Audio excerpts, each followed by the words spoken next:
আসসালামু আলাইকুম। Safe exit নিয়ে এখন রাজনীতির মাঠে খুবই গরম অবস্থা।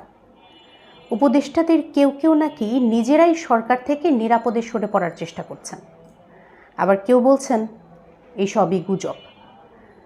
আর এর মাঝেই মাঠে নামলো এনসিপি, যারা হুমকি দিয়েছে যে নাম সহ পুরো তালিকাই নাকি তারা প্রকাশ করবে।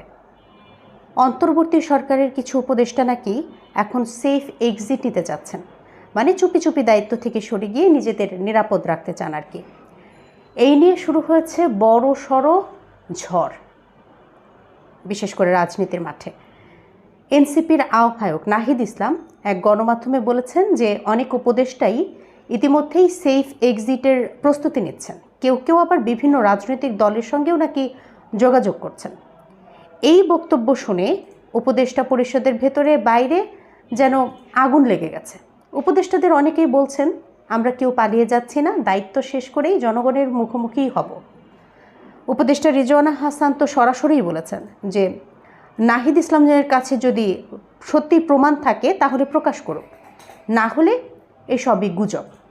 কিন্তু এনসিপির পক্ষ থেকে আবার বলা হচ্ছে যে এটা কোনো রাজনৈতিক নাটক না, বাস্তব তথ্য। তাদের কাছে নাকি পুরো তালিকাই আছে, কে কার সঙ্গে যোগাযোগ করছে, কে কিভাবে এক্সিটের প্রস্তুতি নিচ্ছে। এখন প্রশ্ন হচ্ছে, যদি সত্যিই এই তালিকা প্রকাশ করা হয় তাহলে কি হবে?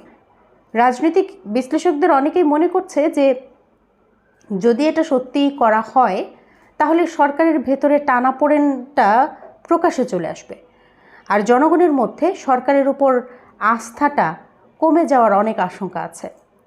অর্থাৎ একদিকে সরকার চাচ্ছে যে স্থিতিশীলতাটা দেখাতে, আর অন্যদিকে এনসিপি বলছে যে না, আসল চিত্রটা লুকানো যাবে না।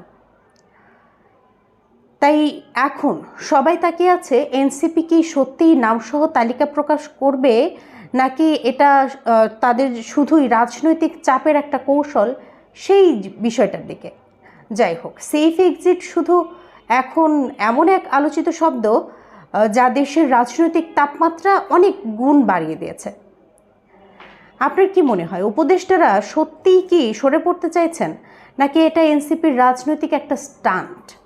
কমেন্টে লিখে আপনার মতামত জানাবেন। আর এমন রাজনৈতিক আপডেট পেতে চাইলে আমাদেরকে ফলো করুন। ধন্যবাদ সবাইকে।